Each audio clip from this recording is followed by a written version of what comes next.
call this meeting of the Southside Network Authority to order. And I guess you're going to be doing the honors today, right? All right. Could we go ahead and start with a roll call? Sure. Ms. Vitale? Here? Ms. McClellan? Here. Ms. Chapman?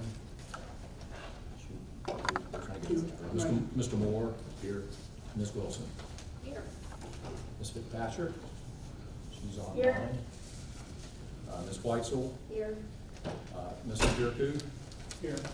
Mr. Wallace? Here.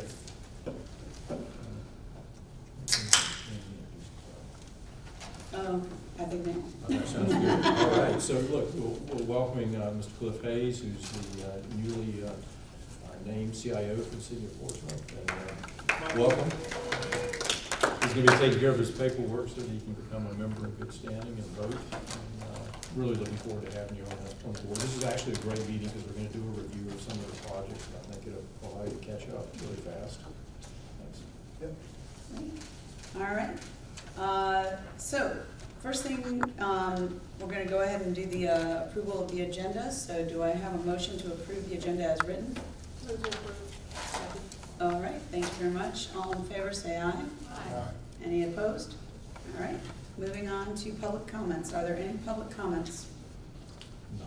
Any submitted? That were submitted? No. Okay. We'll go ahead and move to the meeting minutes. Meeting minutes, say that 3 times fast. So could I get a motion to approve the minutes for October 14th? So moved. Second. Thank you very much. All in favor, say aye. Aye. All opposed? Any opposed? All right, minutes pass. And now I will hand it over to the our illustrious Executive Director, Mr. DeBerry, for the presentation of the audit results. Great. Hey, welcome everyone. Hope everyone gets their food, and we'll move right on through this. So I wanted to introduce Mr. Michael Garber from PMRs. He's going to be giving the board a brief update on the results of the audit for the fiscal year ending June 30th, 2022. Mike, over to you. Great, good morning. I don't think those slides are shared on mine, so this looks like there's some being shared on my screen, but we'll move along. So thank you, first of all, for just giving me a chance to present remotely. I'm not quite in New Hampshire, but it is a good 3.5-hour drive down there and back each direction, and as much as I love the state of Virginia, having those hours today, not looking through a windshield to do some other things, I greatly appreciate you letting me do this remotely. Mike, I'm sorry, this is Steve. Do you have slides? I do not. Okay, great. We just want to get you on the screen so they can see. Okay, we're good now. Everyone can see you. Okay. Sorry, you ready? Go ahead. Okay, thank you. So, anyway, just real briefly, so, you know, we slow start to getting the authority up and running, and we had our first major influx of revenue last year of over $25 million, and so we're up and building. Looking at the audit and everything that had to do with internal controls, of course, most of it runs through the PDC as far as the same controls. And so we had no issues there. We were able to issue an unmodified or clean opinion on the financial statements. We also were able to issue a no findings report for internal control or compliance as well. Not a whole lot of changes. There's some new disclosures in the financial statements this year due to having some investments in the LGIP and things of that nature. But overall, not a whole lot of change from the prior year's financial statements. You received 2 documents. That's the financial statements. The other is just a report from us that talks about how well the audit went. And it did go well. There were no journal entries, no audit adjustments. All the documents that we requested were provided, inquiries were answered timely. We were able to finish the audit and get everything issued mid to late September, so that's great to get it done so quickly and out the door. I don't have any other comments prepared because it was a fairly simple year. From our viewpoint anyway, I know you all have lots going on each month, but from our viewpoint it was pretty simple to audit. So anyway, that's all I have to go over. I'm happy to answer any questions that you may have or any observations, things of that nature. Thank you, Mike. Any questions from the team? Well, the audit we posted on the web. Yes, and we have copies of the audit, at the table if anyone's interested. All right, any other questions? Mike, appreciate the partnership, thanks. And, Absolutely. Talk soon. Great, thank you all. Have a great Thanksgiving and look forward to talking with you all back in the spring. All right. Thanks, Mike, take care. You too. Thank you. All right, we'll move on to the project management update, and again, Mr. DeBerry.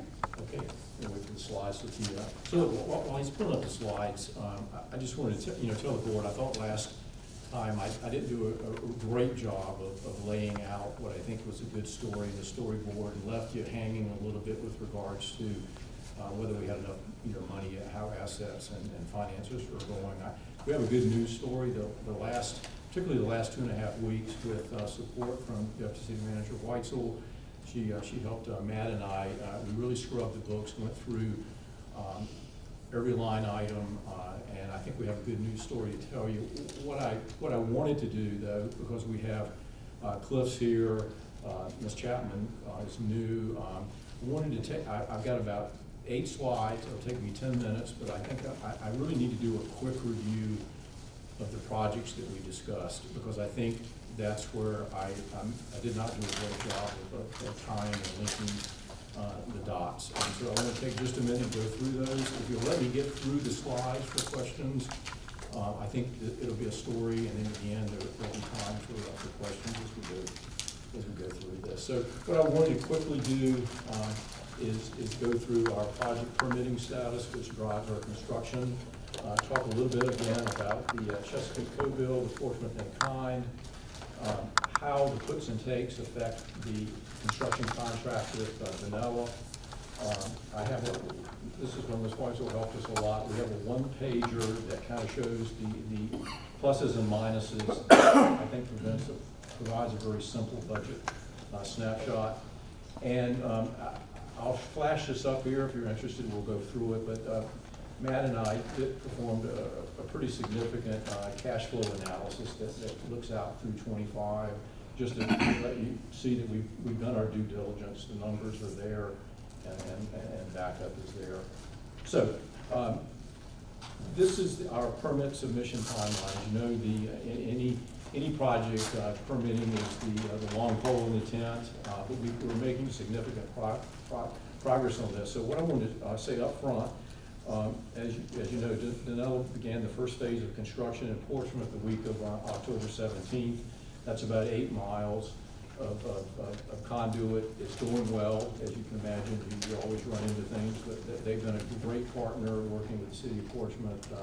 Danilo, of course, built the city fiber ring, so they're very familiar with the geography. We have a great working relationship, and so that's moving along fine. 2 permits have also been submitted to Virginia Beach, and they're nearing final review. So they don't show on this particular slide, because this is where do we start now. The importance of this slide is this, I'm calling this phase 1, but looking at permitting through April of next year, we're going to have an additional 50 miles of fiber run, which will be, it'll really put us about 60 miles, well over half of the total project. This is a very conservative timeline, but you can see that what we've done is we've laid out by city the number of permits and sections. Some other good news too, we met with the city of Norfolk last week, and Norfolk permitting approved 9.5 miles of construction. So we actually will be doing locates this week and hopefully begin directional boring next week. So kudos to that staff also. When you look at this timeline, if you're familiar with construction, normally 10 to 14 days after approval of a permit, we'll begin locates and actual boring. So if I just take an example here, the Norfolk 1111 that one is complete. Virginia Beach, you see 1130, we'll be providing a permit, one permit to them. I have in backup 2 notional slides that I'd like to spruce those up a little bit and show you next week. But basically on our map, I've laid out the various zones that we're gonna be looking at, and we're gonna color code where we are. So if you know, a little bit later on, if you wanna look at that, or I'll just fast forward really quick. So this, what we wanna do is make this real time. This would be the permit submission by zone. As a matter of fact, it's interesting, we'll talk about it in a little bit, but you can see that spot right here is at Chesapeake Coville, where we actually will be just pulling fiber.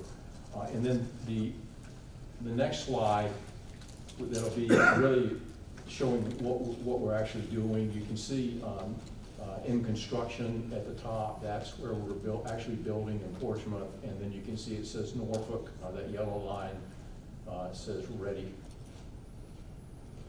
for construction. So we, next meeting, we'll have a lot more detail because we will begun construction in Norfolk, received more permitting, and so I think this will be a good. And so will this be, yeah, so basically you'll have this on the website so that Yes. people can come in any minute and see where we are. Yes, and we'll have, there are shared files too that some of you might be interested in that has really all of the detail, maybe more than you want, but we'll post this and any person can go in and see where we are. So are we, Mhm.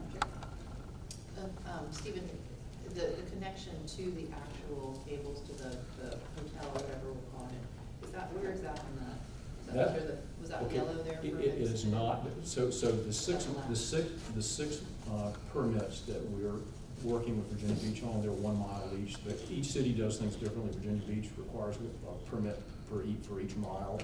The 6 miles are out near corporate and City Hall, and so you'll see that actual connection once one way will be if we'll talk about a little bit about GTS, when we cut a deal with last mile, that's where we would actually connect. That would be not the city fiber ring, but the equivalent of the last mile connection to the transit line. So we're gonna rely on a third party to make that connection? Well,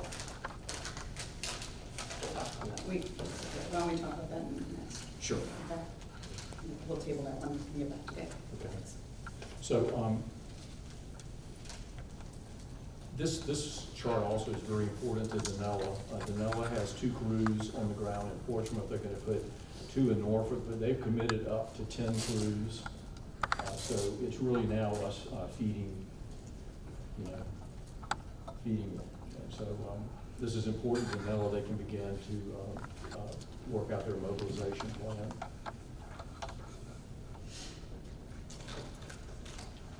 Okay, and I can push back on the map and a little bit on this. But so one of the issues that was a real win for us in terms of saving money, this fits in more in the category now of a cost avoidance rather than a savings, because it's a bill we're gonna have to pay.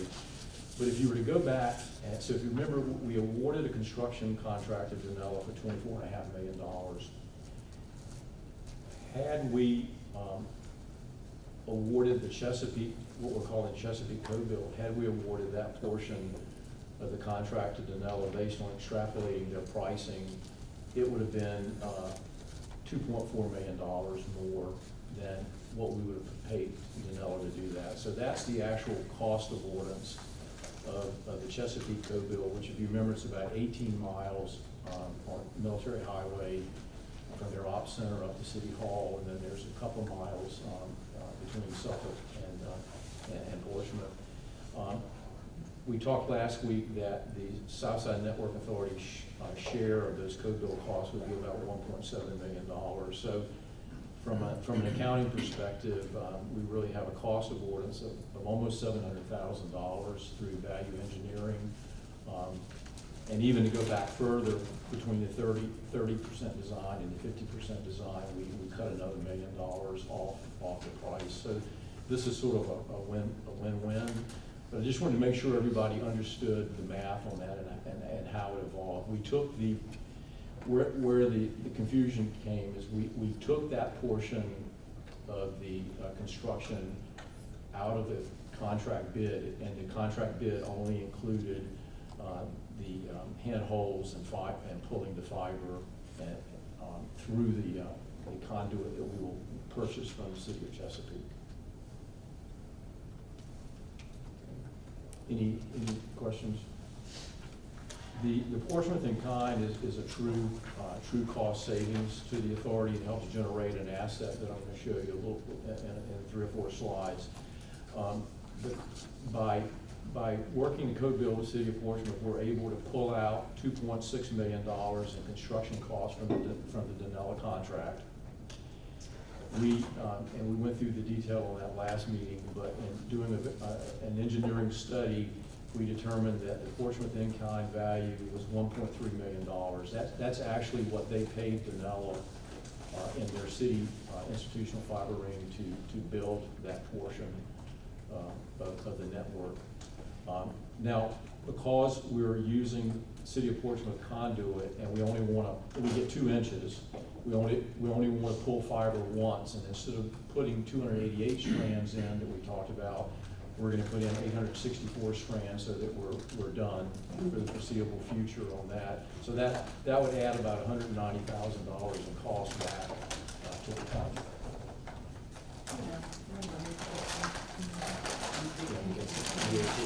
We're talking about you. Yeah. It must have been that moment, you'd be like, wait a minute, I didn't have this. Yeah. So we do have to pay Danella to push the fiber through that conduit. So that's a cost of $250,000. So the net project cost savings on Portsmouth in kind was a little over $800,000. This is an actual savings. Now, we'll probably want to talk about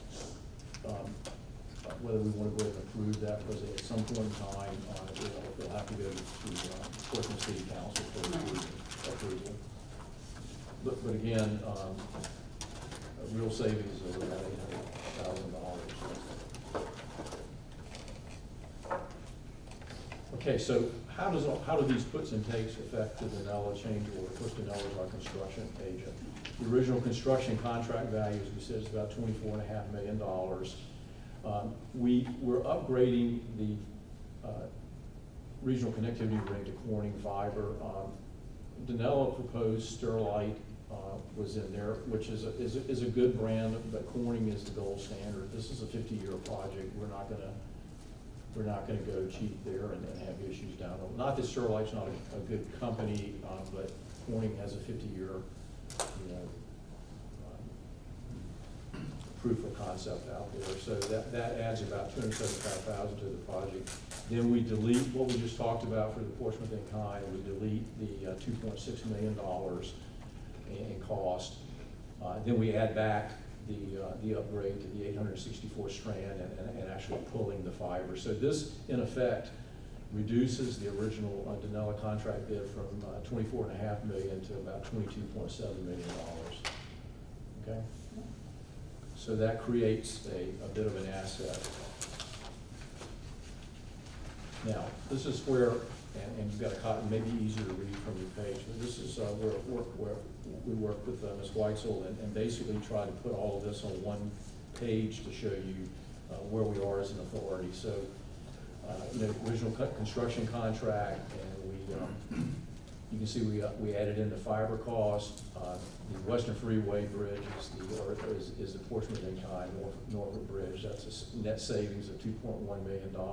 Now, here's where we've been able to generate an additional series of assets based on conversations with staff. When we left the contract for bid, there were a number of contingencies in there, because when you and Matt, if I stumble, you can help me with this, but when you do a contract of this size, you put in line items for every possible thing that could happen, and Danella bid on that, so their $24.5 million included all of that. So there was a $260,000 contingency for hard rock and shale. We don't anticipate doing that, so I'm leaning forward saying that's an asset. Trench and bore contingencies, that would be an effective if we ran into something extraordinary and we had to do street cuts and we had to use different conduit, i.e. we couldn't use 3 2-inch conduits like we plan to do. Matt would say, I think, that there's a 99% probability that none of these will happen. Matt, you with me on that? So far, we're good? Yeah, I'd say there's certainly 100% probability that not all of them would be needed, certainly. So there's certainly a contingency within that, and a fairly good probability that none of them will be needed. I wouldn't quite put it at 99%, but pretty close to it. All right, thanks, Matt. And then that would, then we would roll back in the proposed in-kind contribution to Portsmouth of $1.3 million. We'll be able to pay the Chesapeake co-bill portion of 1.7, pay for the rest of, CTC, we awarded a $918,000 contract to them for engineering oversight and final design.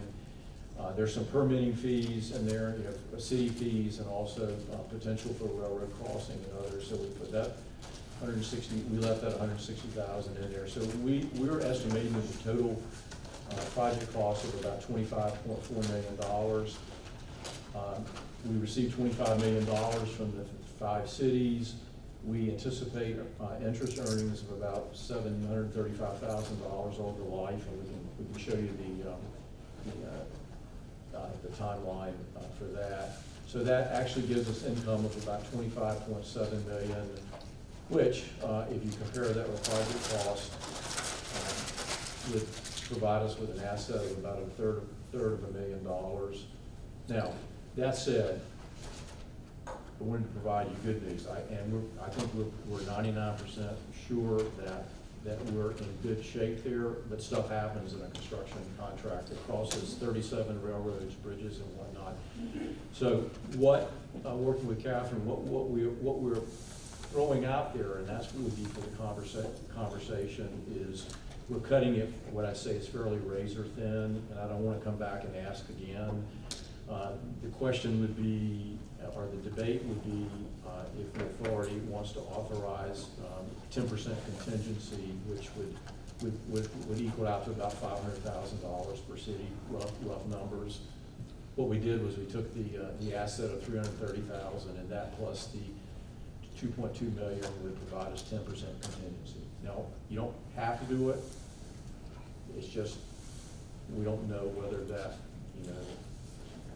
that will pop up later or not. But so at this stage, I'm not asking the authority for any money. I believe we're in good shape, but I do think we need to have a conversation about contingency.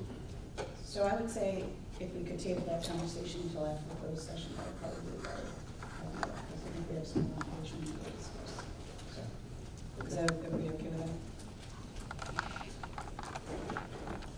Okay, and we'll let you look at this at your leisure, but Matt and his CTC team developed this. This is our cash flow projections. We've taken every dime that the authority has received, and we've prorated outflows and inflows, and we also included the member city contributions in that. So what Sheila, her staff has just been phenomenal. We're keeping the minimum amount of money in our savings account to pay bills, and she's earning us, we're getting 2.5% on the rest of the money, which is pretty substantial. So you could follow the flow and see how we developed the estimate for interest and other things. But and then at some point in time, if we come to an agreement with GTS, we would be able to put those lease payments in the timeline also. So 18 months from now, we could be in pretty good shape. Like I said, I didn't plan to go through this in detail. I just wanted, and we have this by month if anyone's interested. I just wanted the board to know that we've looked at every dime, and I believe we have a good plan going forward. All right. There's some backup slides in your package, but those are the notional slides for how we would show you progress, construction progress. And I left a map of the total and the portion of the just so you know where that was again. All right. So, Any other questions? I think we've hit for 7 minutes, but it's kind of a pleasure to do. Yeah.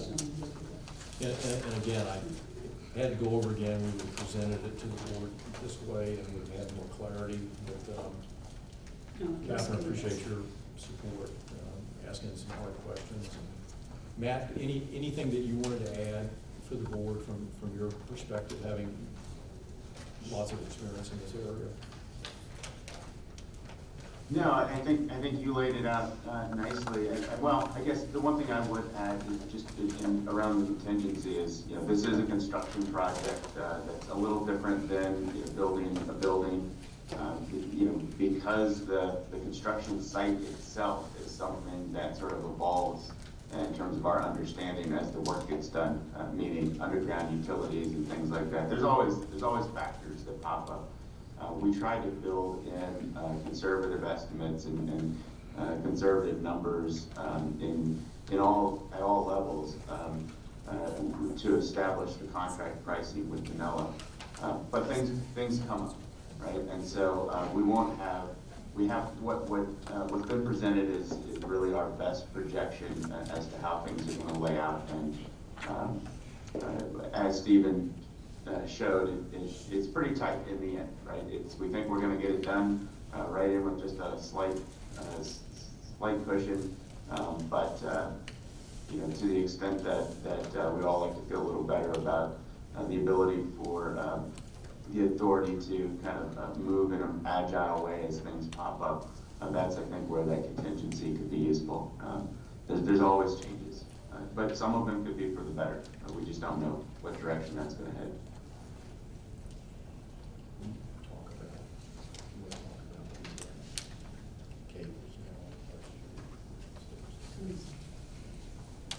All right, thanks, Matt. Anything else? All right, so I think we've knocked out items 7 and 8 in one fell swoop. So that's great, thank you so much for that. All right, next on the agenda is the authorization of a public hearing on the interim agreement. So, Stephen, do you want to say a few words? Yeah, so I'm going to turn it over to Mr. Lockerbie, and Mike will be here in a bit, but he's going to walk through the general terms interim agreement. This is the actual negotiation that's being conducted with GTS for the initial strands of fiber that we talked about, the potential for $2 million a year for 20 years in revenue and also shared revenue. So Mike, we're going to turn it over to you, and don't drive off the road. We need you here safely. Well, thank you, Stephen. Can you hear me okay? We sure can. Good. I apologize. I got off the mark slowly this morning due to a children transportation issue, and then just hit the interstate about 30 minutes ago, and currently moving at 4 miles per hour. I'm not even sure. I think Thanksgiving is starting early. Oh, man. So did Black Friday. Yeah, that's true. So what I will start off with then is as to the matter at hand, with some signposting. So where we are in the process right now, and rather than give you a PowerPoint, first off because it's difficult to do so from where I am, but secondly because it's probably just easier to hear me talk. By way of digression, oftentimes you're better off just talking in court rather than trying to give a jury or a judge a PowerPoint, because you just put them to sleep. So you talk instead. Where we are signposting wise is that we're at the stage of the interim agreement. So we went through the conceptual stage where we received 4 conceptual proposals.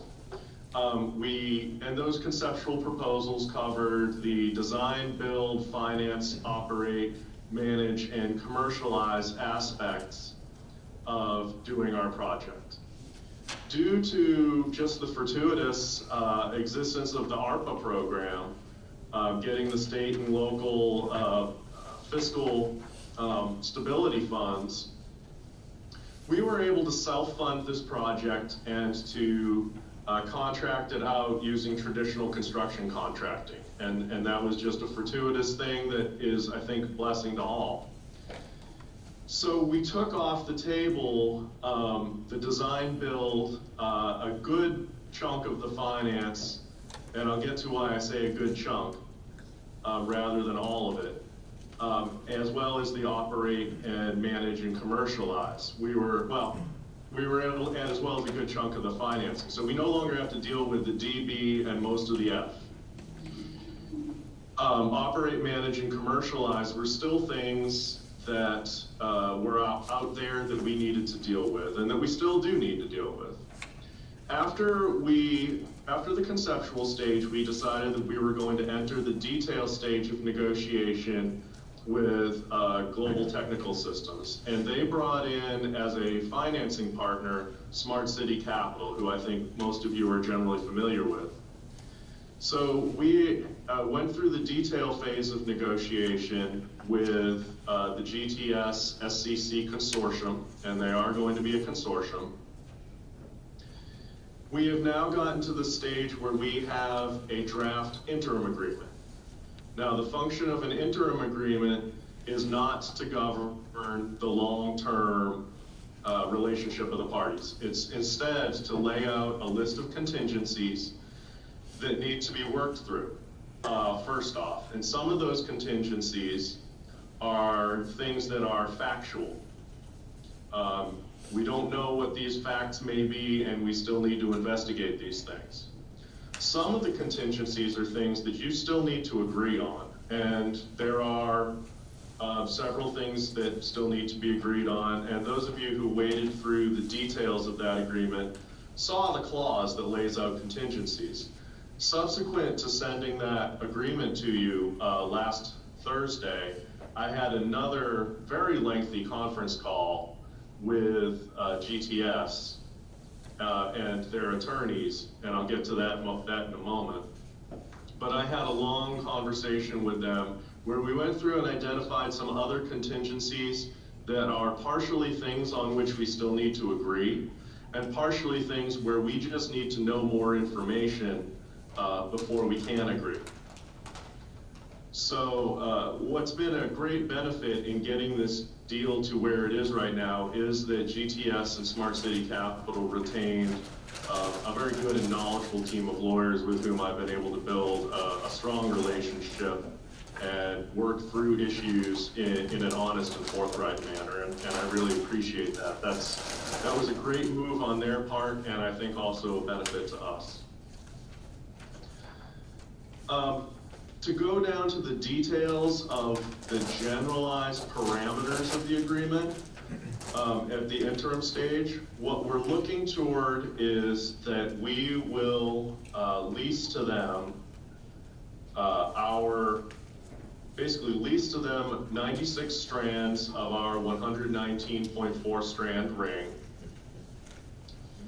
They will have the ability to, then they will have the responsibility to operate and maintain that ring to their standard. And that will be laid out in a contract with us as well.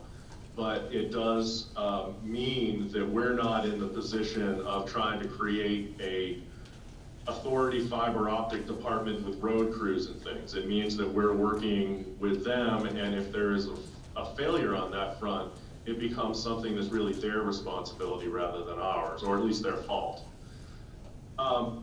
They will also pay us a $2 million base rent for the use of the ring. There is a commercialization plan, which is still very much under development, but will be something that we will have to have in a pretty strong form by the time that we go through this. Their commercialization plan requires them to meet various requirements and metrics within the first 18 months of our relationship, at which point the relationship would vest for a full 5 years. So for another 30 months beyond that. So that is an exclusivity in effect requirement. I have, however, communicated to them how particularly important it is to us to have, first off, the ability to bring in institutional customers, people like universities, major research labs, at a defined rate that is preferably at or below market, and is defined from the beginning, as well as to lay out metrics for community benefits. And by that I mean, first off, things like economic development. I use the example from my background, something that actually happened, was that I had an economic development prospect coming into a locality, and they needed redundancy. And they got one good fiber provider to connect them, but there was only one other decent fiber provider working in the region, and they said, well, we'll get to you in 9 months. And that was not going to be acceptable. It looked like the locality was going to lose a $120 million investment, 600 jobs, which for this locality was mammoth. I suspect it would be big even for the cities. The local broadband authority and its partners were able to get the fiber there within 60 days, which essentially saved the project. And we're looking at making sure that there are metrics in place such that that sort of thing is taken care of, as well as benefits for historically disadvantaged communities. And we have discussed creating a basically an operating subsidiary of the main commercialization partner that would specialize in creating build out to historically disadvantaged areas and communities. Now, all of that is still subject to development of metrics, and I don't mean to say that any of that is defined to the degree that it will be. The next step to continue moving forward on this path is to have a public hearing on the interim agreement. And in that public hearing, we'll hear, as it sounds like, we'll hear comments from the public. At which point we would be able to adopt the agreement after a 30-day waiting period.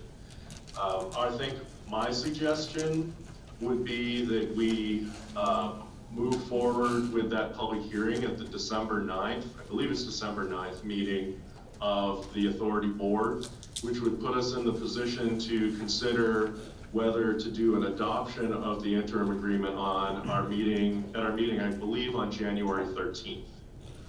At that January 13th meeting, again, we would then move into the interim phase, at which point we start running down those contingencies. Everybody starts putting, frankly, a bunch more money into figuring out the details and contingencies there, and move forward with negotiation of a comprehensive agreement that would govern the 5 to 20 year relationship between the two entities. Now, I want to circle back to why it would not be, we did not cover the entirety of the financing. That's because there are a whole bunch of laterals, including middle mile build out as well as last mile build out, which the GTS SCC consortium would be responsible for and would be responsible for the financing for. And that would actually be more linear miles than the 119.4 that we're building, although it might not be built quite as robustly as what we're putting together because it's to serve a different purpose. They have, in fact, lined up a financing package for that, and I'm not at liberty, it's certainly an open session to discuss what that is, but it is a very credible financing package. So that's the basic issue. We have an agreement there. See if there's anything else I've forgotten. Yes, there is a provision in there for sharing of gross revenues. Again, that's the scope of that and the metrics for that remain under negotiation, but we're probably looking somewhere in the region of 2.5 or 3.5% during the first 5-year period. Gross revenues minus some expenses that really aren't related to the provision of broadband, or minus some revenues they would realize that aren't really related to broadband. So, I'm open to questions. I hope that that's answered most of them, but I'm sure it hasn't, so here I am. Yes. Mike, this is Andrea. A quick question, just a clarification. At the beginning of your brilliant soliloquy, you mentioned the number of fibers that GTS SCC consortium will have access to versus what we will have left over, if you will. And I think the numbers were, Yep. they were not, I don't think they were stated correctly. Could you just confirm what those are? The initial takedown that they would have would be 96 strands. Right. They would then have the ability to do subsequent takedowns, which would be triggered upon, and the availability of those subsequent takedowns would be, once they had used or leased 60% of the strands that they're initially getting. I can't remember what 60% of 96 is, but 56, something like that. Quick math. So, Yeah, I think it was And- the remaining that we. The had remaining left for over. us, I think you stated the remaining 192. 192, and I think you, when the way you, 19. yeah, the way you spoke, it sounded like that they were getting 96 of 192, not 96 of 288. So it's, I just wanted to clarify. Yeah, just Two- glad two- we clarified. 288 minus the 30 for the cities, minus the 96. That's Right. Got it. 292. yeah, that's all right. and honestly, if they wind up taking down more strands, that means they're absolutely killing it at what we want them to do. That's not a bad thing. Right, So- right. And then we go into the second game plan for that piece. All right? All right, any other questions for Mike? And thanks for clarifying that. All right, all right, then the request is to authorize a public hearing on this interim agreement for next meeting. We need to vote on that. We do. So could I get a I motion move to? that we have the public hearing at our next meeting, which is December 9th. Yeah, December 9th. Okay, at 2 o'clock. Second. All right, seconded. All in favor, say aye. Aye. Any opposed? All right, we will have the public hearing on December 9th. All right, I think we are at a point now where we want to go into closed session. And Mr. Lockaby, I always make you read this dissertation of disclosure, so, for the motion. Oh, you're gonna do it? I won't be Awesome. as eloquent as Mike, but I will try to put commas between the multiple sentences. In multiple Hey, Mike, sentences. what's your ETA? It keeps getting longer. I hate to, You should turn around. yeah. I know, you really should at this point. But, I okay, ate If I your get lunch to a today. rest area, I may just switch over to video on my phone, so. yeah, bless your heart, that's awful. We've all been there. All right, well, let's go ahead and proceed. Mr. Executive Director, could you please give us the language? Okay. Suggested motion to enter closed session. Motion to convene a closed session pursuant to subsection A 28 of 2.2-3711 of the Code of Virginia, 1950, as amended for the purpose of discussion or consideration of information subject to the exclusion in subdivision 11, 2.2-3705.6 by a responsible public entity. Pursuant to subsection A 33 of 2.2-3711 for the purpose of discussion of consideration by a local authority created in accordance with Virginia Wireless Services Authorities Act, 15.2-5431.1 of confidential proprietary information and trade secrets subject to the exclusion in subdivision 19, 2.2-3705.6 pursuant to subsection A .29 of 2.2-3711 for the purpose of discussion of the award of a public contracting involving the expenditure of public funds and discussion of the terms or scope of such contract, where discussion in open session would adversely affect the bargaining position or negotiating strategy of the public body, and pursuant to subsection A.6 of 2.2-3711 for the purpose of discussion or consideration of the investment of public funds where competition or bargaining is involved, where, if made public initially, the financial interests of the government unit would adversely be affected. And we would like to extend this to all, obviously, board members, as well as, I think we need to add in those sitting at the table here, so including, yes, yeah, so including Mr. Hayes as the new CIO for Portsmouth, and all of our attorneys, absolutely all city attorneys. Anybody I'm forgetting? All right. Do I have a motion? So moved. Okay, thank you. Second? Second. Thank you very much. All in favor, say aye. Aye. Any opposed? Okay, we are now in closed session.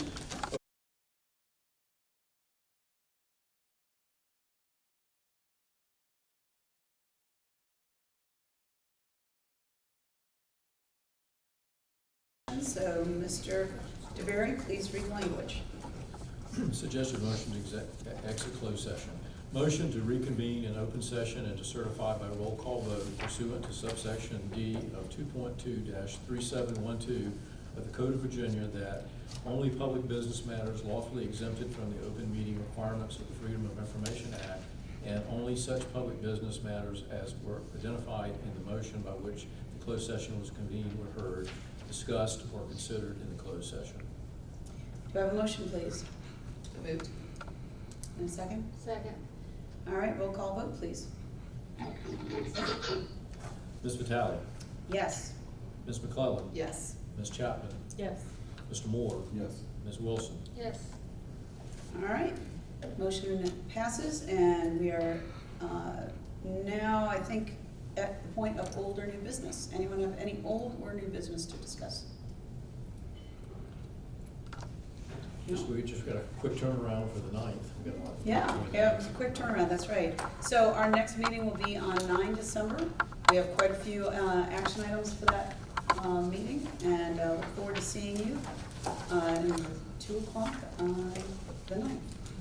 And thank you, everybody, for showing up today, and this meeting is now adjourned.